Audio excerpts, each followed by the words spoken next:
Saudações, alunos! Estamos aqui reunidos para mais uma semana do Não Precisa Copiar. Dessa vez fechando o volume 2 do PET. A gente deve ter aí 1 ou 2 semanas de folga agora.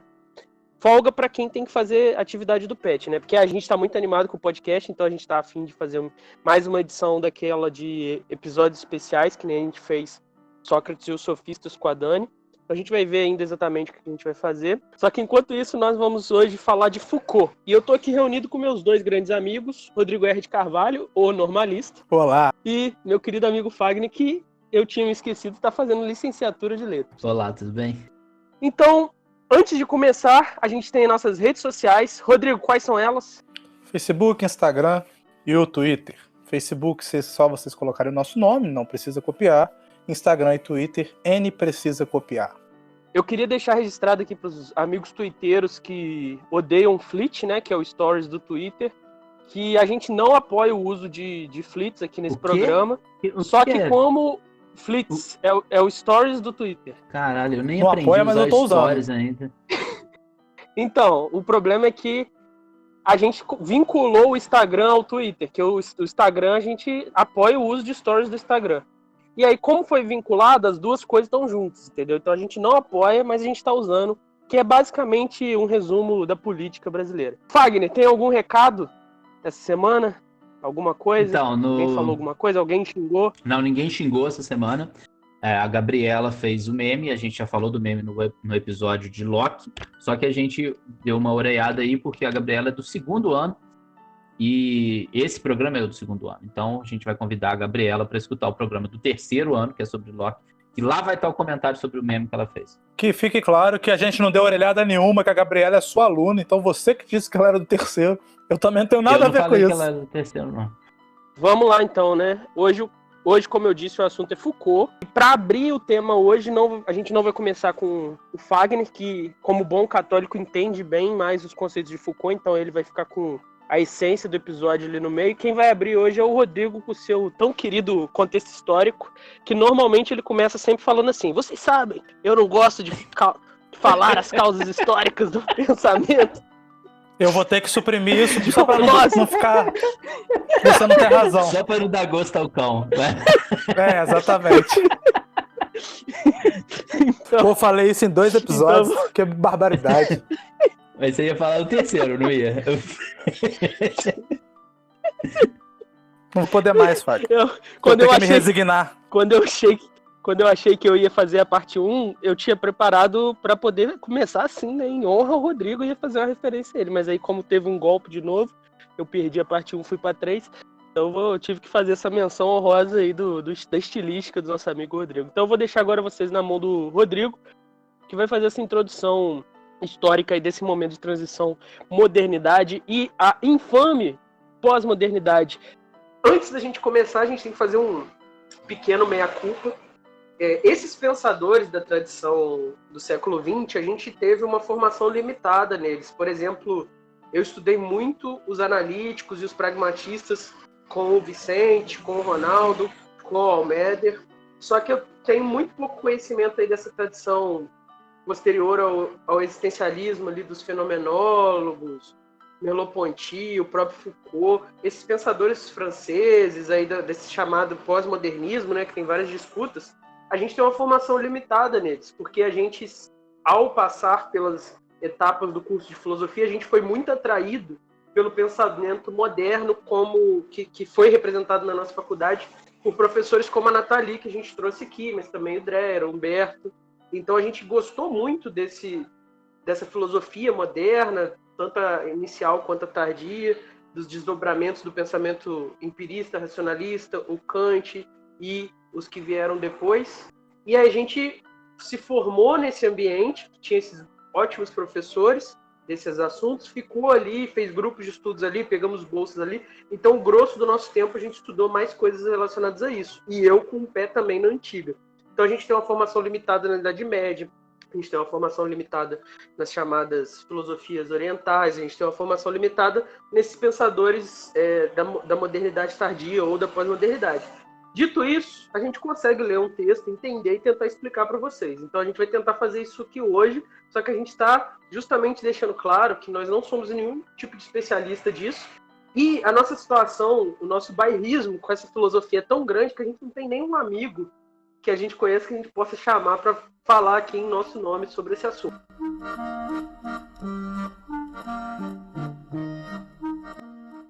Bom, como o Pedro disse, essa formação nossa prejudica bastante a qualidade desse episódio. Assim como o Pedro teve um pé na antiga, eu tive um pé na uma parte da contemporânea, que é na escola de Frankfurt. O que eu acho que me habilitava a pelo menos fazer o contexto da filosofia pós-moderna, que é um contexto logo ali depois do contexto da escola de Frankfurt. E ele bebe um pouco da crítica da escola de Frankfurt, é meio que o ponto de partida, onde acaba a escola de Frankfurt, começa essa filosofia pós-moderna. Então foi por isso que eu pedi aos colegas que me permitisse fazer o contexto histórico antes da gente entrar nos conceitos específicos do Foucault. Então, um dos pontos centrais que a gente precisa compreender é a ideia de rompimento com o projeto da filosofia moderna. Quer dizer, a filosofia pós-moderna, né, para além da filosofia moderna, ela demonstra que, olha, nós somos algo diferente da filosofia moderna. E aí, o que é diferente da filosofia moderna? E isso que esses autores franceses, puxados pelo Foucault, se diferenciam. O próprio projeto de emancipação humana e social através do desenvolvimento da razão. Então, o que nós vimos em todos os episódios, se vocês quiserem dar uma olhada de novo, que nós fizemos sobre filosofia moderna, racionalismo, empirismo, qualquer um dos autores que vocês pegarem, vocês vão ver o tema da razão aparecendo com muita força. Nas éticas, quase todas, o tema, eu acho que dos episódios que a gente fez todos, o processo de racionalização da vida, quer dizer, você transformar a sua vida numa vida racional, seja pela parte da sua alma chamada razão, seja por uma compreensão de como funcionam as coisas e aí você se adequar racionalmente a isso. Quer dizer, o projeto da modernidade é o projeto da razão como condutora de todos os processos da vida, seja o processo da cultura, seja o processo da arte, seja o processo da ciência, seja o processo da ética. Tanto faz, qualquer uma das categorias, digamos assim, temas da filosofia, você vai ver como um projeto da modernidade a ideia de que a razão vai emancipar. E principalmente a ciência. A ciência ela se tornou uma grande promessa, a ciência vai libertar o homem do trabalho mais árduo, a ciência vai facilitar a vida, vai alavancar a nossa vivência social, a nossa comunidade social. Enfim, esse tema principal, ele foi, no século XX, ele foi começando a se deteriorar, a sofrer uma certa crítica. A escola de Frankfurt vai se dedicar basicamente a isso, e isso vai desaguar na filosofia pós-moderna. Na escola de Frankfurt, como que isso aparece? Isso aparece com uma compreensão, uma percepção de que esses processos racionais, por exemplo, a burocracia, por exemplo, o direito, por exemplo, a própria ideia de ciência, de alguma maneira essa razão desses processos, ela começou a escravizar o homem e não mais libertá-lo. É só a gente pensar no tema muito presente hoje, a ideia do trabalho flexível, né? Você pode trabalhar em casa. Isso aparenta ser uma libertação, mas quando você vai contabilizar a quantidade de horas que você está trabalhando mais do que aquelas 8 horas que você trabalhava quando você tinha que sair de casa e ir para o trabalho. Então, o que vai ser percebido pela escola de Frankfurt é que a razão ela também pode ser uma ferramenta de opressão, uma ferramenta de controle, uma ferramenta autoritária, uma ferramenta descaracterizada daqueles sentimentos sociais de coesão, de cooperação, se transformando numa ferramenta simplesmente burocrática, sem coração, que às vezes massacra os seres humanos, como a gente, provavelmente, o nosso episódio especial vai ser sobre a Hannah Arendt, a gente vai ver como que a burocracia se tornou uma ferramenta de destruição dos seres humanos também. Então esse é o contexto da escola de Frankfurt, porém na escola de Frankfurt a gente ainda se via a ideia de que essa razão precisa sofrer uma crítica porque ela pode se acertar e retomar o processo do desenvolvimento da emancipação humana. Alguns autores são mais pessimistas, como o próprio Adorno, o Benjamin, e outros autores são otimistas, como Marcuse. Mas a ideia de que a razão tem um problema, ela aparece na escola de Frankfurt, ela aparece em outros autores desse projeto moderno.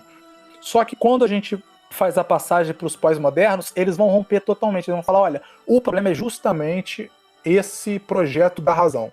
É esse projeto da razão que tem que ser abandonado tal como ele existe. Porque a razão, para eles, é identificada com controle, autoritarismo, poder, que é exatamente os temas que a gente vai ver durante esse episódio. Então esse é o primeiro ponto. O segundo ponto é não só essa percepção, mas um certo pessimismo do ponto de vista político. Foucault, a gente está escrevendo na Guerra Fria. Então, aquelas ideias utópicas socialistas tinham gestado, né, a União Soviética, e como a União Soviética, o regime se tornou um regime muito autoritário também, teve uma certa desilusão com esse projeto socialista que prometia uma emancipação, tendo em vista que o processo capitalista já não entregava essa emancipação. Quando fundiu essa possibilidade, essa concorrência, qual foi a conclusão que se chegaram? Então, não existe perspectiva nenhuma de transformação e a gente não tem para onde ir. A razão tecnocientífica está dominando todas as esferas da vida e é isso. Esse é o fim, esse é o pessimismo total, que é o contexto da pós-Segunda Guerra Mundial, Guerra Fria e esse projeto de emancipação frustrado. Esse é o ponto, então, central que vai gestar toda a filosofia pós-moderna. A outra questão que a gente pode colocar é que a filosofia pós-moderna ela não fará, como a filosofia moderna fazia, uma análise da sociedade como um todo. Ela não vai olhar para a totalidade da realidade, porque ela vai entender que essa totalidade, só de você falar em totalidade, você já falar em opressão. Então, como você não pode tentar uma filosofia que abarque tudo, você tem uma fragmentação da realidade na filosofia pós-moderna, onde o objetivo principal dos autores pós-modernos vai ser a denúncia de formas de controle de opressão da vida cotidiana, não mais macro. Por exemplo, Marx fez uma discussão sobre estruturas de organização econômica e social macro, e como essas estruturas eram estruturas de controle de opressão, né? E outros autores vão trabalhar nessa mesma perspectiva. O que os pós-modernos vão fazer? Eles não vão mais olhar para as grandes estruturas, eles vão olhar para as microestruturas e vão tentar mostrar que não só existe essa opressão na macroestrutura, como é muito mais forte, muito mais presente em nossa vida as opressões de microestrutura que estão também invisibilizadas. Então, um dos livros do Foucault tem o nome da microfísica do poder. O que é microfísica do poder? Então, quer dizer, é o poder analisado não nas estruturas macro, mas nos pequenos lugares, na vida cotidiana.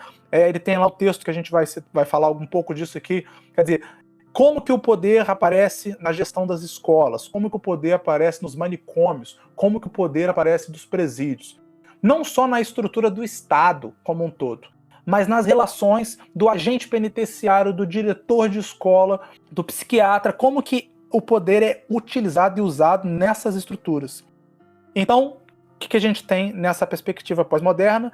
Uma nova organização da ideia do poder, fragmentada, tendo em vista micropoderes, e que a forma como nós, né, seres humanos, absorvemos, introjetamos, interiorizamos essas normas disciplinares e a reproduzimos. Quer dizer, pessoas comuns reproduzindo essas formas de poder.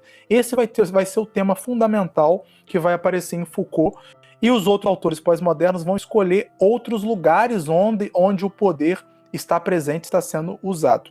Então, feito isso, eu fecho pelo menos essa introdução e só queria falar mais de um outro ponto que vai ser importante, que é a ideia de método. O Foucault vai proceder da mesma maneira como Nietzsche procedeu. Então, Nietzsche é uma das figuras, referências para ele, que é a ideia de genealogia. Quer dizer, todos os valores que a gente conhece, eles não existem por si mesmos.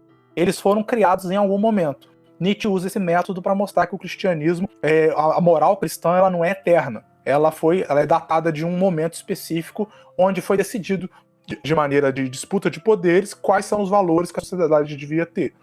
Então, o Foucault vai trabalhar nessa mesma maneira, tentando mostrar onde nasce um certo conceito de sexualidade, onde nasce um certo conceito de poder. Então, tentando fazer uma análise histórica e voltar na gênese, onde nasceu, onde se deu origem, essa perspectiva de ciência, essa perspectiva de poder, essa perspectiva de sexualidade. Então, esse é o ponto central, que é o ponto de partida do qual Foucault vai fazer sua filosofia, e a filosofia pós-moderna como um todo irá trabalhar.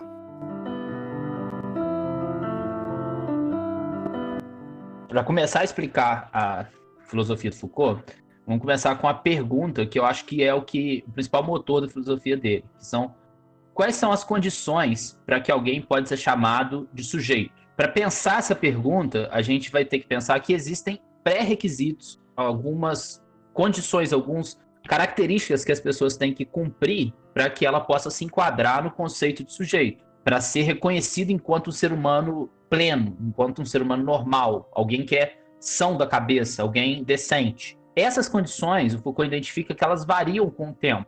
Na antiguidade, eram umas condições, o Renascimento mudou algumas dessas condições, e agora, na nossa era contemporânea, essas condições também são diferentes. Então, o sujeito que era considerado normal na antiguidade não é mais o mesmo sujeito que é considerado normal na era moderna. Por quê? Porque as condições para encaixar alguém ou desencaixar alguém no conceito de sujeito mudam. E aí a pergunta muda também. Então, quem estabelece essas condições? Quem dita a norma para alguém ser considerado um sujeito? O Foucault vai dizer que quem estabelece essas condições são os grupos que possuem o poder de incluir ou de excluir seres humanos na sociedade.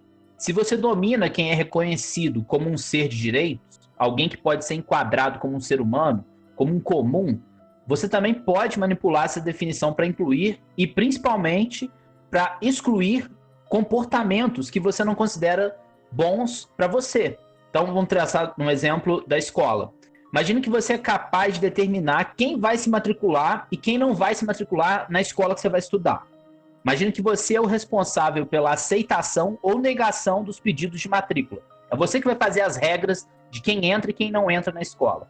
Agora, imagina também que você tem um interesse pessoal em ter aulas onde ninguém conversa na aula. Na hora da explicação, a explicação do professor é dada sem interrupção, não tem conversa paralela, não tem nada. Você tendo esse interesse e esse poder na mão de escolher quem vai entrar ou quem não vai entrar, você pode colocar um critério para que só entre na sua escola, para que só seja aceita a matrícula as pessoas que comprovadamente são bem comportadas. E aí você coloca uma regra também para quem não se comportar bem, quem conversa durante as aulas, quem atrapalha a aula, seja expulso da escola. O Foucault vai dizer que a estrutura da sociedade é exatamente desse jeito. Só que você substitui a escola pela vida em sociedade. Quem é o detentor do poder é capaz de estabelecer um critério para dizer quem pode ou quem não pode ser chamado de sujeito, quem pode ou quem não pode ser chamado de normal, quem a gente deve levar a sério as coisas que fala, quem a gente não deve levar a sério. E assim como no caso da escola, quem estabelece esse critério para aceitação e permanência no grupo dos seres humanos normais faz isso de acordo com os seus próprios interesses. O elemento-chave para o como fazer isso é o conhecimento. O conhecimento é a arma dos poderosos para encaixar ou desencaixar certas práticas como aceitáveis ou proibidas dentro da sociedade. Só que o Foucault chama de conhecimento não é exatamente a mesma coisa do que a gente chamou de conhecimento até agora. O que ele chama de conhecimento é a capacidade de criar uma narrativa que seja aceita pela grande maioria das pessoas como verdadeiras. Quando a gente está falando de conhecimento aqui, normalmente a gente está falando de uma crença que é verdadeira e justificada. Só que o Foucault vai questionar justamente esse conceito de verdadeiro. Para ele, essa questão de ser um conhecimento verdadeiro é só uma capacidade que tem das pessoas acreditarem que aquele conhecimento é verdadeiro. Se aquilo é verdade de fato ou não, não importa. Não importa que a maioria das pessoas está acreditando. Então, os poderosos criam uma narrativa, uma história, uma justificativa que é aceita pela sociedade como verdadeira. E essa narrativa é chamada pela sociedade como um todo de conhecimento verdadeiro. Essa narrativa varia com o tempo. No passado, era uma narrativa religiosa. Por um tempo, foi uma narrativa política. E hoje é uma narrativa científica. Os elementos que compõem a narrativa mudam com o passar do tempo para se adequar às necessidades da sociedade. Que a sociedade emana essas necessidades para aceitar aquela narrativa como verdadeira. Mas se você for pensar, a estrutura é a mesma. É um discurso que é convincente o suficiente para a maioria das pessoas. Era convincente o suficiente para as pessoas da Idade Média aceitarem aquele discurso religioso. Depois foi convincente o suficiente para que as pessoas, atualmente, aceitem um discurso científico como um discurso verdadeiro. E é nesse discurso que está incluído os critérios, as condições para ser aceito na sociedade. O que define alguém como alguém que eu posso conviver. Quem detém o poder de construir essas narrativas também estabelece as consequências de quem se encaixa ou deixa de se encaixar nesses critérios, de quem comete os delitos. Quem controla a narrativa controla também quem vai vigiar. E quem vai vigiar todos para que ninguém descumpra esses critérios. Para que ninguém fuja do comportamento padrão esperado. E também quem controla essa narrativa dita as regras para o que vai acontecer para punir quem faz isso de uma maneira exemplar, para que os outros possam ver o que acontece com quem não se enquadra nos padrões vigentes, com quem não cumpre a verdade que a própria narrativa criou. Aí no exemplo da igreja que o Pedro adora me enquadrar nela, né? A igreja dominou a narrativa durante a Idade Média. Nesse período, a figura religiosa ditava o que era o padrão esperado. Eu adoro te enquadrar nela, no exemplo da igreja. Eu achei que era o Padre Camilo.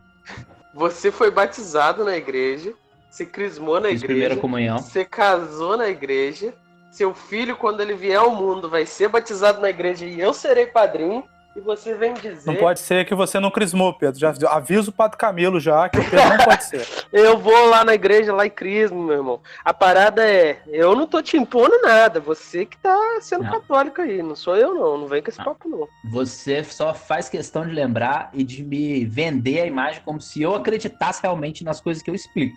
Mas eu só sou um explicador. Eu não você não acredita na igreja católica? É isso que você tá dizendo aqui? Não. Eu também entendi isso. Foucault. Eu não acredito Padre no Foucault. Camilo, Eu acredito na igreja católica. Denúncia, Padre Camilo. Um apóstata. Então, voltando. Falar da minha querida igreja católica. O que o Foucault diz sobre ela, não é o que o Fagner diz sobre ela. Okay?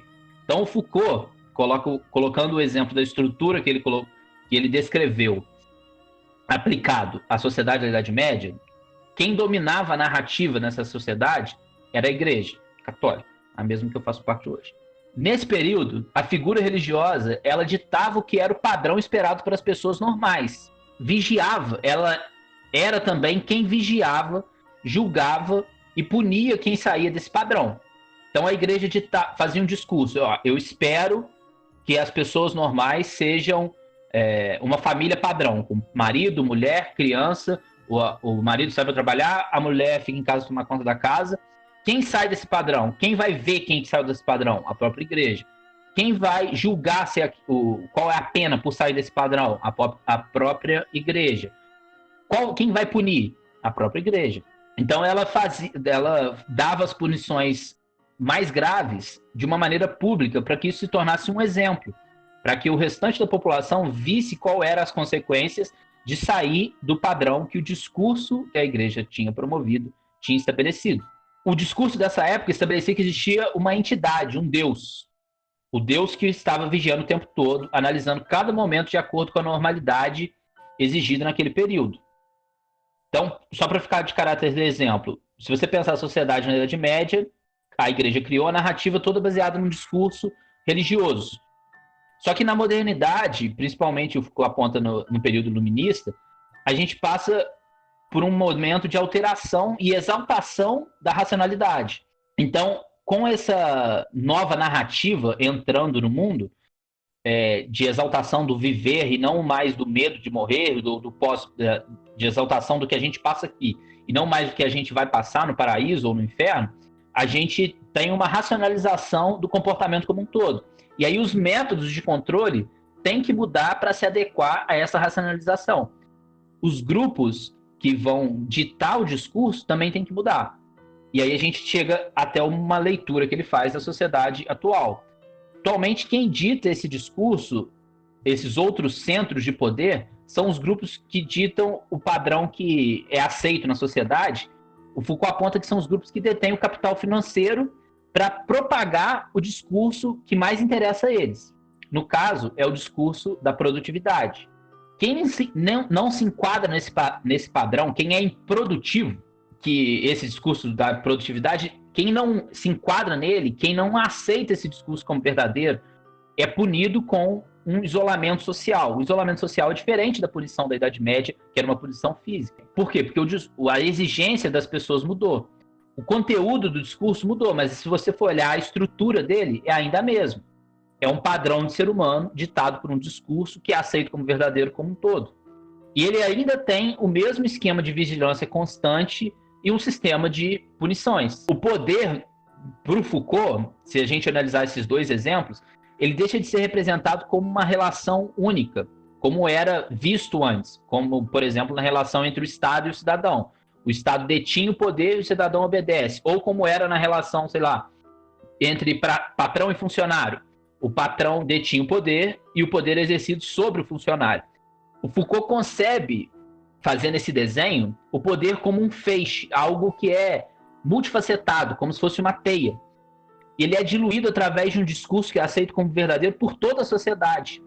Então você pode estar sofrendo influência de um jogo de poder, mesmo se ninguém especificamente esteja se apoderando de você. Isso não significa que as relações de poder mudaram, só significa que é possível analisar essas relações de uma outra maneira. Mesmo que o seu patrão está te coagindo a trabalhar o máximo possível, você pode estar sofrendo poder, não só, não está vivendo a relação de poder, não só pela sua relação com o seu patrão, mas também pelo discurso que está impregnado da sociedade de que quem é improdutivo está errado, de que quem é improdutivo é um estorvo para a sociedade, quem é improdutivo está sendo vagabundo, é a pessoa que não deve ser aceita como alguém que visa, alguém digno de respeito. Nesse exemplo que o Rodrigo falou da pessoa, da relação de trabalho do autônomo, da exaltação do trabalho autônomo, eu acho que é um exemplo perfeito disso. A pessoa se sente coagida para trabalhar não porque tem um patrão mandando ela, porque nessa relação do trabalho autônomo, você trabalha por meio de aplicativo, trabalha a hora que quer, você está sendo coagido a trabalhar, segundo Foucault, por um feixe de poder que está emanando em toda a sociedade e que reflete em você através do discurso da sociedade como um todo, que quem não está trabalhando está errado. Quem não está trabalhando quem não está produzindo, sendo um estorvo para a sociedade, está sendo alguém errado, alguém que não é aceito. Então, mesmo que não exista, por exemplo, nenhum conservador forte, nenhum conservador desses neoconservadorismo aí, que não aceita nenhuma característica diferente na sua família, e você, por exemplo, for homossexual, mesmo que não tenha ninguém te pressionando a se manter oculto, o discurso aceito pela sociedade como o único correto, que é aquele que em muitas micro-sociedades ainda aceita como correto o único comportamento heterossexual, você está sofrendo uma relação de poder de uma maneira indireta. São vários micro-ambientes que você vive que esse discurso está presente lá e está te reprimindo para você não assumir a sua homossexualidade. O poder está sendo exercido mesmo que nenhuma pessoa seja a encarnação desse exercício. Mesmo que não tenha ninguém te pressionando para você não sair do armário, você está sendo pressionado por um discurso que está permeando a sociedade inteira. Mesmo que não tenha ninguém especificamente, uma pessoa lá, te pressionando para você começar a trabalhar, você está sendo pressionado por um discurso que está presente na sociedade como um todo. Quero dar um exemplo que eu acho muito interessante sobre o padrão estético, né? A questão que essas pessoas que questionam o padrão estético, no que diz respeito a pelo menos aos corpos das pessoas, né? Mesmo porque tem toda uma discussão filosófica até se a beleza é um valor se a beleza é um valor estético que se aplica ao corpo, não deveria ser aplicado à pessoa. E tem toda uma confusão entre a pessoa bonita e o corpo bonito, que é afeto psicológico, mas não é isso que eu queria falar. As pessoas que levantam a discussão do padrão estético, elas vão te apontar várias nuances, para usar uma palavra que eu gosto, que vocês criticam, sobre quando esse padrão está sendo perseguido. Existe o exemplo esdrúxulo da pessoa que vê uma determinada pessoa com o cabelo de um jeito, ou com sobrepeso, ou com uma roupa de um jeito, e faz um comentário desagradável. Só que a imposição desse padrão, ela é feita de muito mais outras formas. Então esse cara que faz o comentário, ele é a ponta do iceberg, ele também está embalado nessa teia de poderes. Por quê? O que a gente vê? Qual que é o corpo da mulher que está no shampoo? Qual que é a modelo famosa e a apresentadora? Qual é a aparência dessa pessoa? Quem é o herói no quadrinho? Como ele é? Qual é o corpo dele? Qual é a cor dele? Qual é o perfil dele? Quem são os ídolos das pessoas? Quem são as pessoas que são alçadas à fama? Aí você bota a mão você bota a mão na consciência e se pergunta: quantos são os protagonistas negros das séries e dos filmes que eu vejo? Mulheres, gordos? Quem são essas pessoas? Existe algum galã gordo? Existe algum gordo que vai lá e seduz as pessoas com seu charme e reverência? Ou o gordo é sempre o alívio cômico? Esse é o papel que é relegado para ele. E o gay? Existe nas narrativas que a gente consome um gay que é bem sucedido? Ou ele é só o alívio cômico? E a interação romântica das pessoas? Existe algum cara em algum filme de comédia romântica que gosta da menina não porque ela é bonita, mas porque ela é interessante, porque ela tem um hobby que ele também tem, e aí os dois começam a se relacionar por causa daquele hobby, e a partir disso nasce alguma coisa? Ou é tudo sempre pautado por uma estética? O seu papel na narrativa é estético. Se você é o protagonista, se você é o herói, se você é o galã, você está dentro desse padrão. Se você é qualquer outra coisa, seja o antagonista, ou seja o alívio cômico, ou seja o amigo do protagonista, é porque você está fora dessa estética. Se você é o interesse romântico do protagonista, é porque você tem uma estética. Se você é amiga do interesse romântico do protagonista, é porque você tem outra estética. E isso está na narrativa que a gente consome, e isso é reproduzido pelas pessoas na vida delas, e isso está no marketing que a gente consome sem nem saber, nos outdoors, na imagem das embalagens. Isso está sempre sendo repetido pra gente. E esse cara que questiona o que a gente come, ou que questiona o cabelo da pessoa, ele tá vindo como a ponta da lança, de uma lança que é gigantesca, e que a gente não consegue nem ver onde ela começa, de tão grande que é, o emaranhado que forma isso.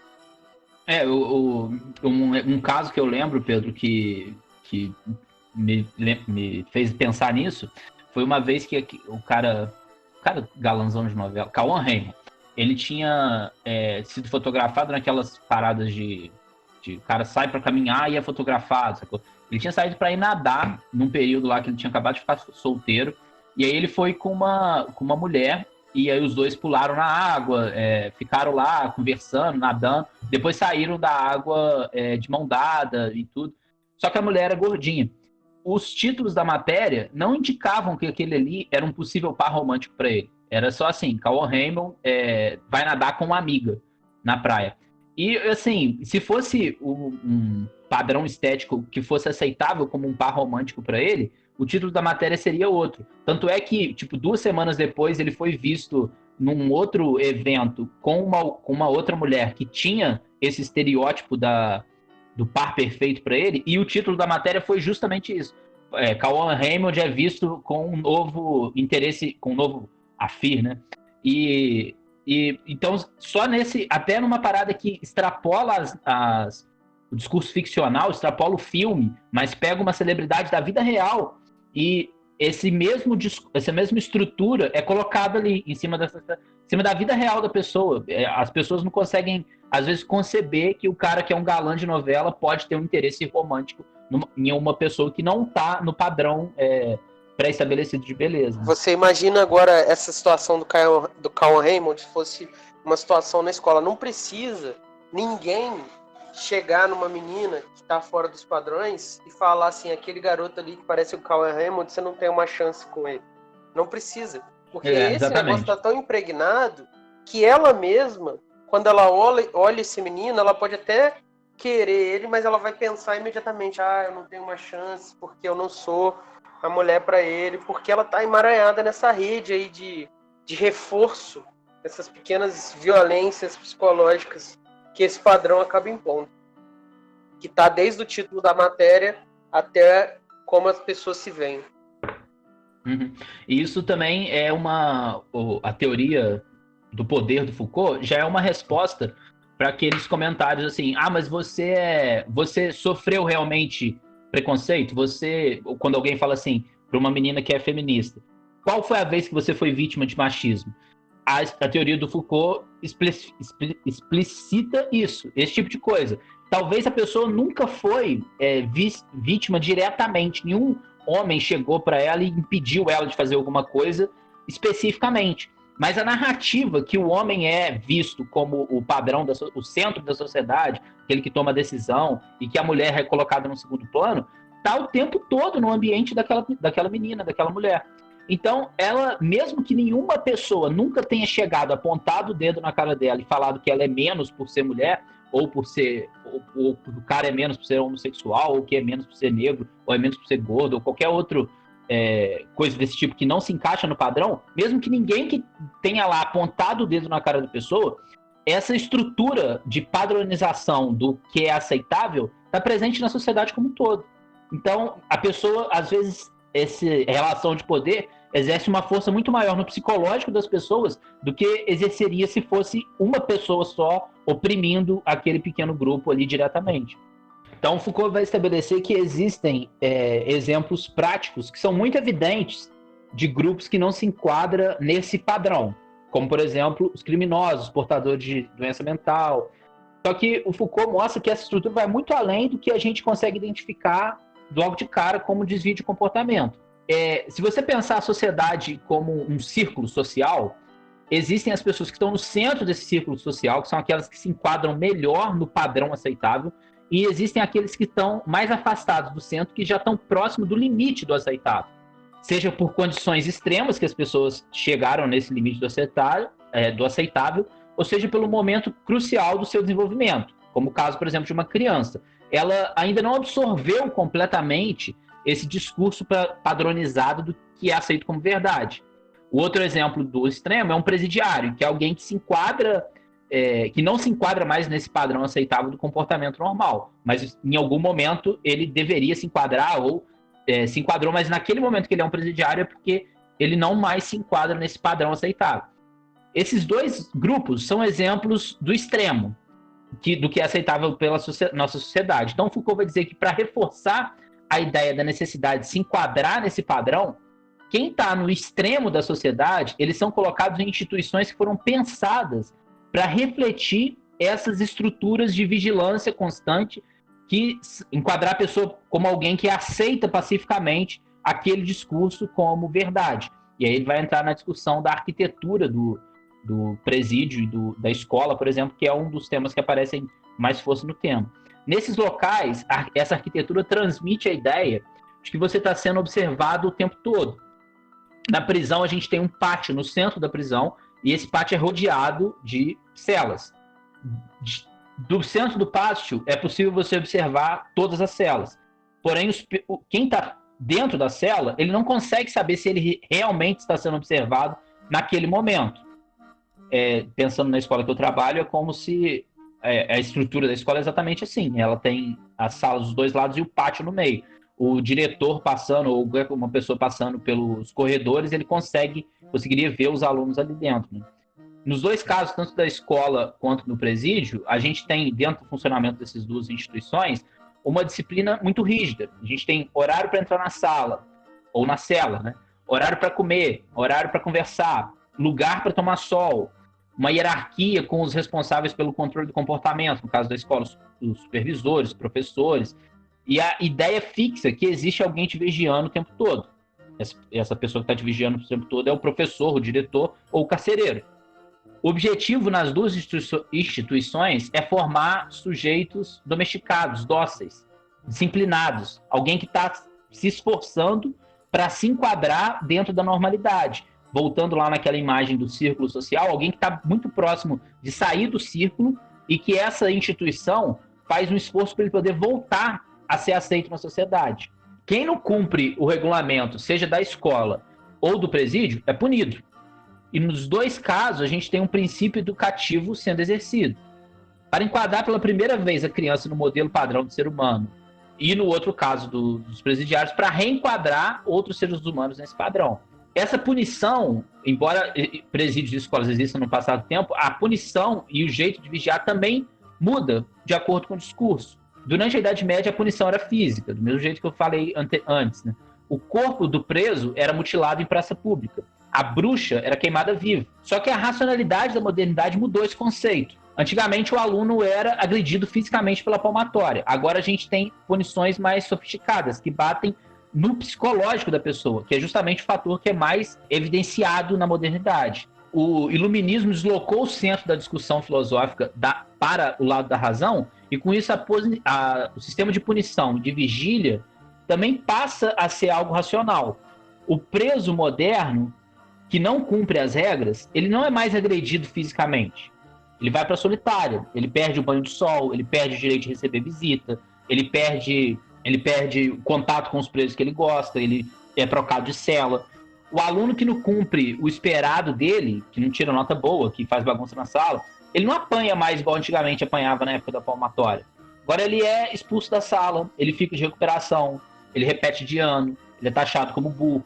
São todas punições psicológicas. Esse modelo de vigilância que está presente, ele não está presente em todas as estruturas que lidam com os limites que estão, com as pessoas que estão no limite do aceitável do discurso verdadeiro, como os presos no presídio, os estudantes na escola, as pessoas com doença mental nos manicômios, os idosos nos asilos, os militares nos quartéis, os padres nos mosteiros e os trabalhadores nas fábricas. As pessoas que têm mais motivo para querer chutar o balde e falar assim, não vou me enquadrar na normalidade, e que se fizerem isso, o discurso começa todo a sair, elas são justamente as que são sujeitadas aos controles mais rígidos.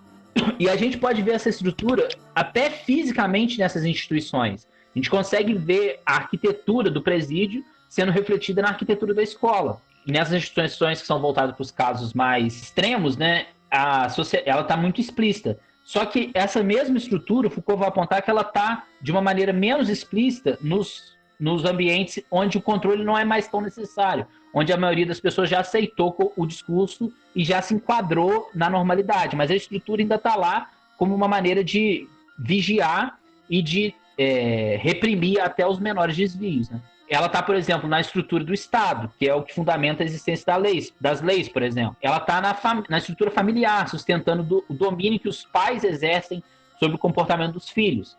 Ela está até nas nossas relações pessoais, determinando, por exemplo, que existem regras para se enquadrar no papel de namorado perfeito ou namorada padrão. Isso está meio que ocultado no nosso tecido social e só não é tão aparente como no caso mais extremos. Por quê? Porque a maioria das pessoas já aceitou esse discurso como o único e verdadeiro discurso possível. E esse tipo de ser humano como o único e como o melhor modelo de ser humano que existe.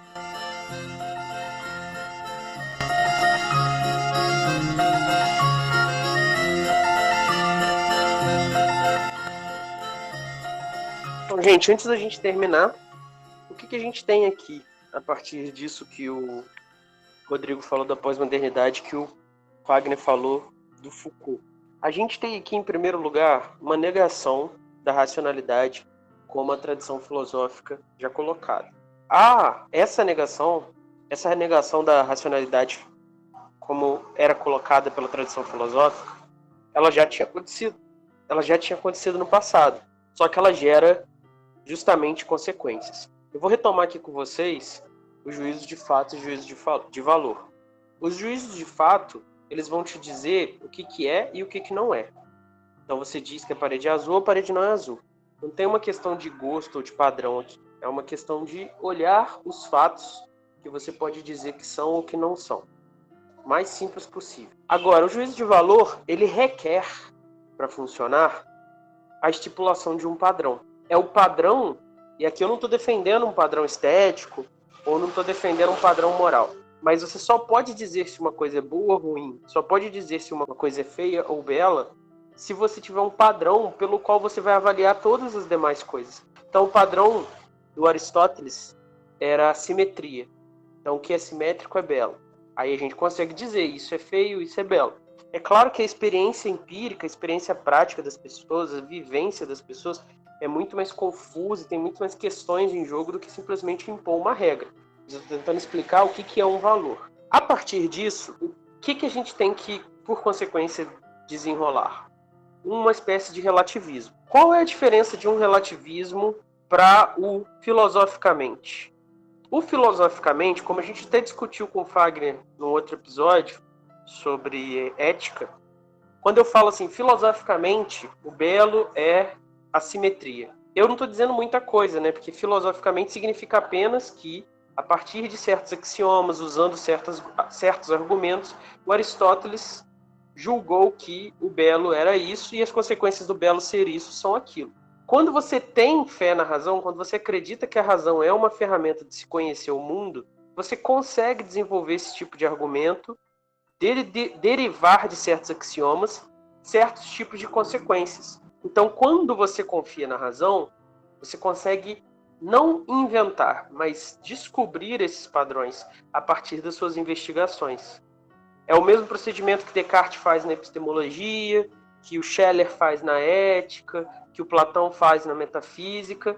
Você confia na razão, nesse potencial de conhecimento da razão, e você usa a razão para destrinchar essa confusão que é a vivência humana, e a partir desse processo, que a gente vai chamar por vários métodos diferentes, porque cada filósofo vai ter métodos diferentes, você chega a certas conclusões. A diferença disso para um relativismo é que, ao dizer eu confio na razão, eu estou dizendo que, como eu descobri essa conclusão aqui, a partir do uso da razão, todas as pessoas que não acreditam nela têm duas opções. Ou elas estão erradas, ou elas, fazendo uso da razão, têm que refutar o que eu estou dizendo. Então o Rodrigo ficou muito quieto na fala do Fagner. Me dá um exemplo de refutação que você curte na filosofia, famosa aí. Pô, maneiraço isso, assim, do nada, assim. Eu gosto muito dos sofistas. Quer dizer, quando o sofista fala não existe verdade, e aí você mostra a contradição da própria fala. Quer dizer, isso é verdade? Você pergunta para ele, isso que você acabou de dizer, que não existe verdade, é verdade? Se ele fala que sim, automaticamente ele está refutando a própria tese. Quer dizer, não existe então essa primeira verdade. Se ele fala que não, então também está refutando a tese de que não existe verdade, então existe verdade. Então, o que a gente tem aqui? Você tem que usar aquilo que o outro sujeito falou e a razão para mostrar que ele está errado, ou então você tem que reconhecer, eu estou errado.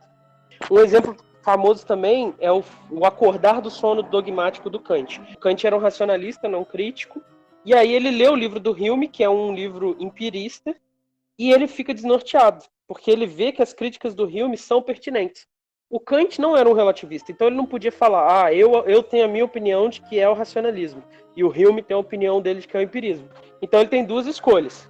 Ou ele procura um jeito, através da razão, de mostrar que o que o Hume falou tem como consertar, por um viés racionalista, ou ele assume que está errado e propõe algo novo, ou aceita o que o Hume falou. E é isso que ele faz, ele vai propor algo novo, que vai fundar toda uma nova escola de pensamento na filosofia.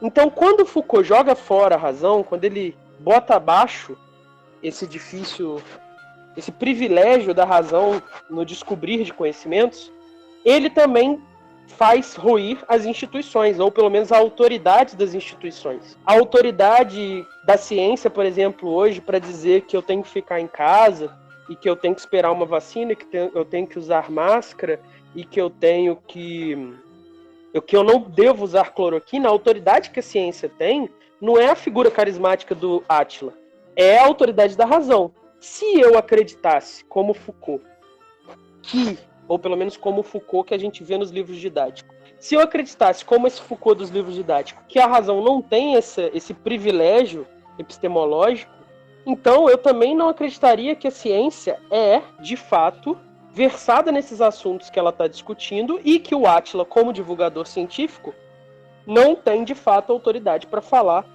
o que ele está falando, pelo menos não tem autoridade sobre mim. E aí eu poderia aderir a qualquer tipo de narrativa competitiva, e aderindo a essa narrativa competitiva, eu poderia, a partir dela, estabelecer meus próprios padrões. Então, ao se erodir o privilégio da razão, você erode o privilégio das instituições. E por instituições eu não estou dizendo o INSS de Além Paraíba, certo? Nem o Detran de Jamapará. Eu estou dizendo instituições no sentido amplo, como, por exemplo, o Estado, a ciência, a igreja, ou a fé, talvez fosse melhor. O padre Camilo e o prefeito de Além Paraíba e o fiscal do IBAMA, eles não representam a instituição. Eles são um aspecto, um sujeito que faz parte do corpo burocrático. Estou falando dessa instituição como esse conceito. A instituição, sem esse privilégio da razão, ela também perde a autoridade no estabelecimento do seu padrão. E isso pode ser tanto libertador, emancipador, como o Fagner e eu colocamos na questão do padrão estético, mas também tem outra consequência, que é sem um fiador, sem o, como o Rodrigo me elogiou, tanto eu vou repetir, sem o lastro de ouro daquele juízo de valor que eu estou fazendo na razão, então nenhum juízo de valor tem procedência sobre os outros. O sujeito, então, que diz tomem cloroquina, preventivamente, ele é tão legítimo em dizer aquilo quanto o cientista que diz não tem testes que comprovaram a eficácia da cloroquina no tratamento de Covid-19. Usem máscara para sair de casa. Vamos fazer isolamento social para achatar a curva. Então, erodindo a razão, a gente erode as instituições, e isso é emancipador, mas também gera como consequência final um relativismo. Por quê? Porque não existem mais valores morais nem epistemológicos absolutos, universais, que valem para todas as pessoas. De fato, a ideia de ética seria, dentro dessa leitura que eu faço de Foucault, seria encontrar um espaço onde esse sujeito, que está sendo vítima do macro e do micropoder, pudesse criar a sua subjetividade. Então não existe uma ética no sentido, por exemplo, kantiano, de obedecer pelo dever moral à norma universal. Existe simplesmente resistir ao padrão, resistir ao poder, criando essa subjetividade, de certa forma, livre. Mas aí a gente tem outras questões, que é se a própria liberdade, a própria ideia de liberdade resiste à ruína da ideia de razão.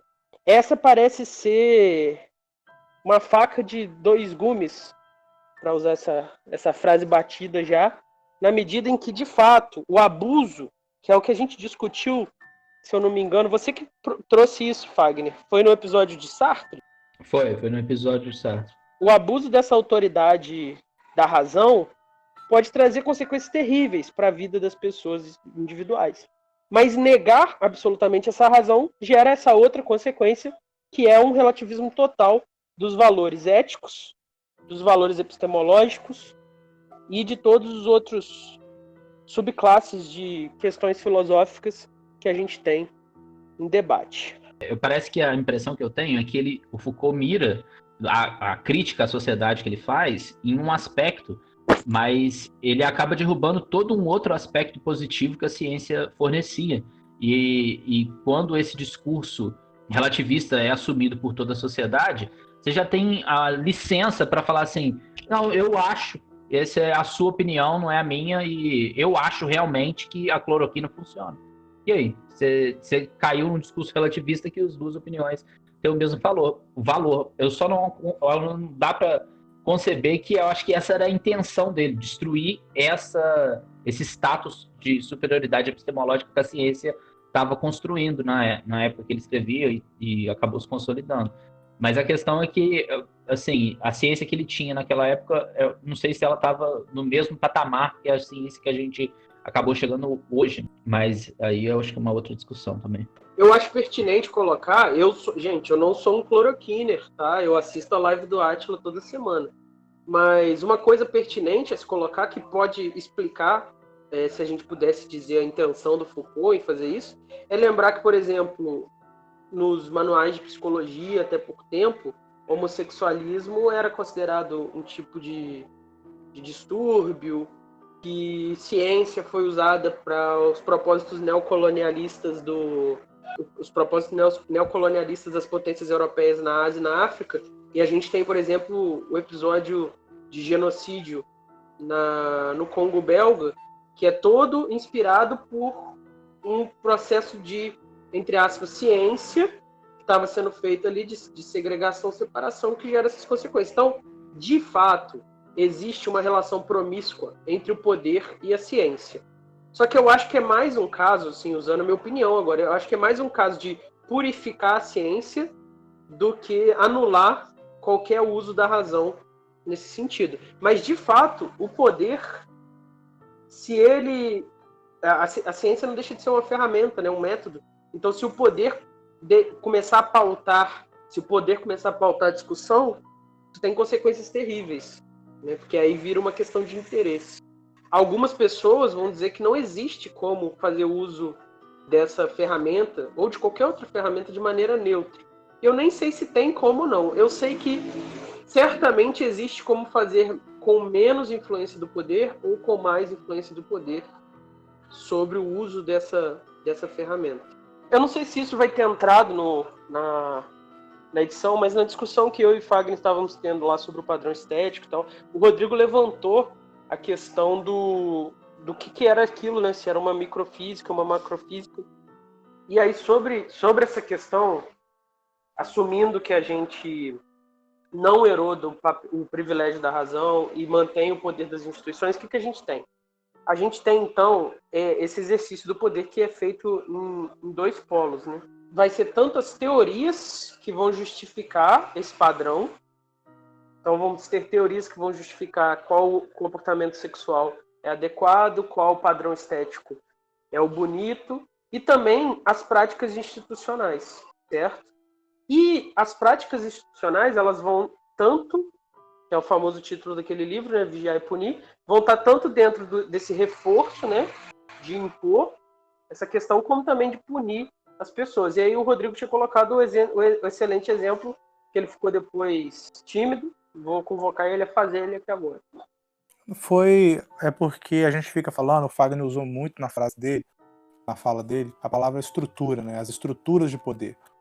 E talvez a ênfase do Foucault, aí ele também fez uma ênfase na estrutura, mas a ênfase, assim, que eu acho que valia a pena a gente lembrar, é as microestruturas, né? É micro mesmo, micro individualizado. Então é o diretor de escola. Como que o diretor, o Fagner deu o exemplo de se você tivesse o poder de criar os critérios para a matrícula. Quer dizer, o diretor não tem esse poder, mas ele tem muitos poderes na figura da direção e ele pode fazer muitas coisas.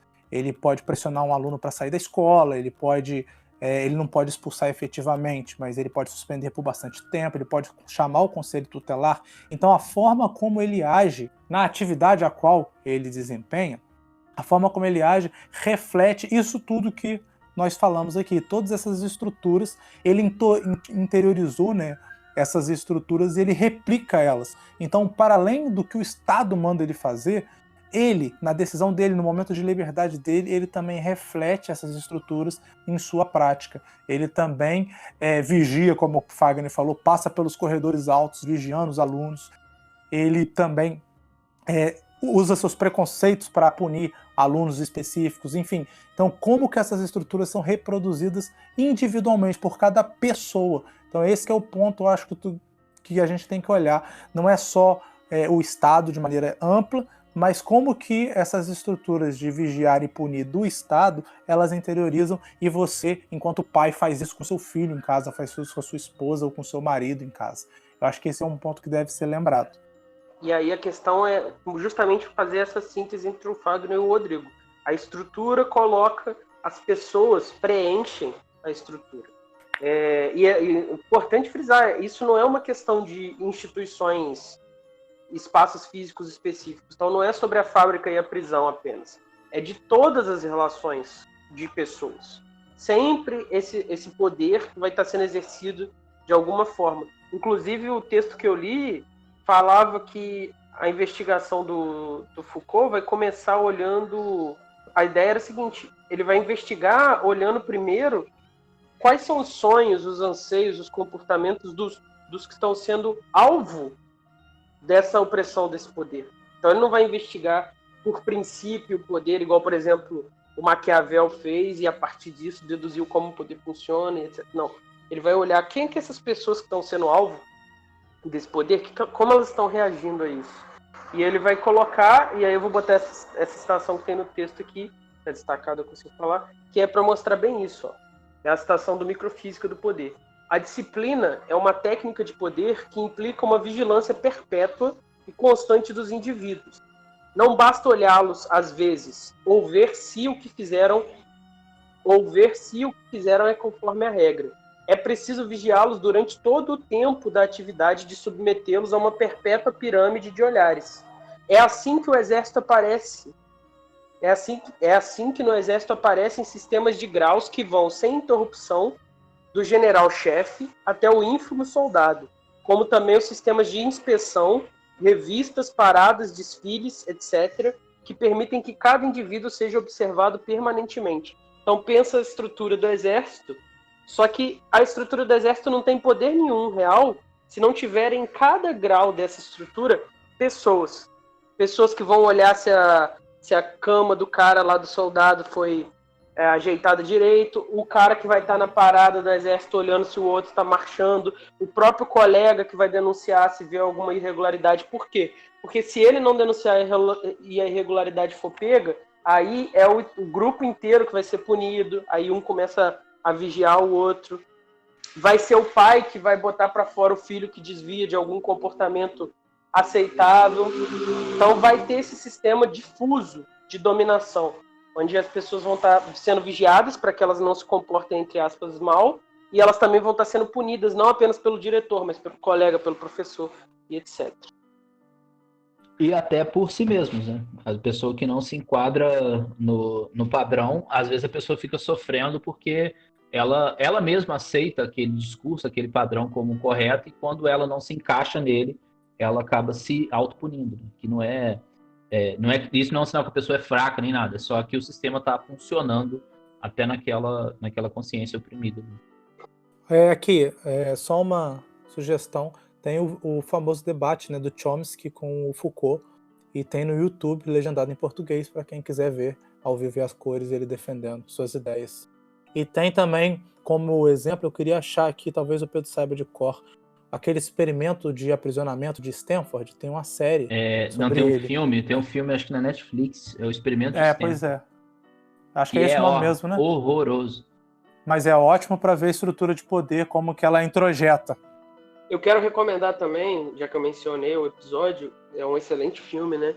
Que é Hotel Ruanda, que conta a história de um genocídio que aconteceu nos anos 90 em Ruanda, só que o genocídio é consequência dessa, entre aspas, antropologia que os belgas trouxeram e separaram pessoas em grupos, e esses grupos, como qualquer tipo de sectarismo, desenvolveram hostilidades, e essas hostilidades, além do domínio europeu atrapalhando a estabilidade do local, gerou uma mudança de poder lá que ocasionou esse episódio terrível aí, onde milhões de pessoas morreram.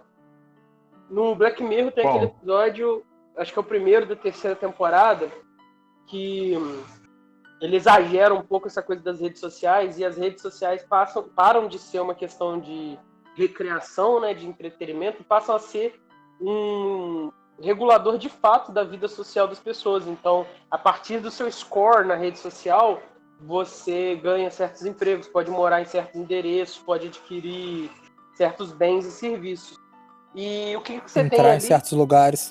E o que você tem ali é que, a partir daquele momento, todo mundo ao seu redor está vigiando todo mundo. Por quê? O Estado não precisa mais ter câmeras e tudo mais. Se eu tô vendo uma pessoa sendo desrespeitosa com um garçom, eu vou lá e avalio ela mal, e aí a pessoa começa a perder pontos nesse score e começa a perder status social, e isso é prejudicial para ela. Então, esse episódio de Black Mirror acaba representando muito bem a ideia dessa pulverização da dominação.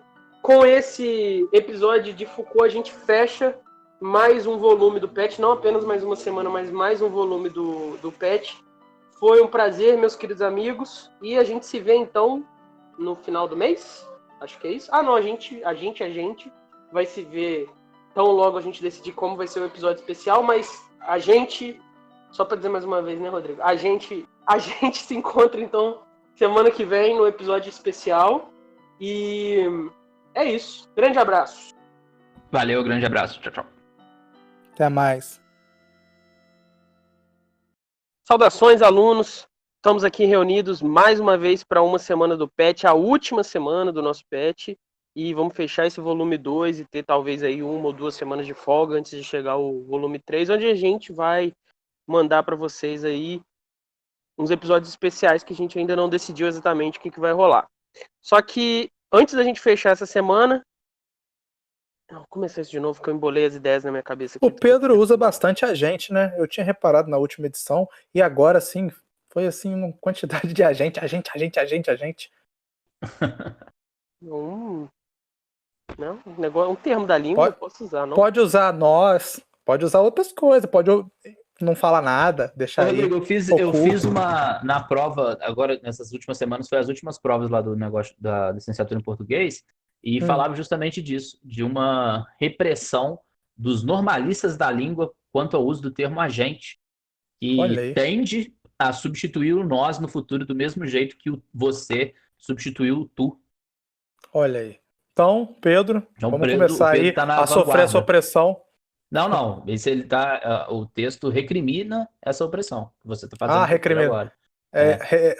Eu não estou recriminando o uso do agente, eu estou recriminando a repetição do uso do agente e uma intercalação com nós. Então, É isso que eu tô fazendo. qual que é o título que eu tenho que me referir ao Rodrigo agora, Fagner? Que ele é um normativo? Normalista.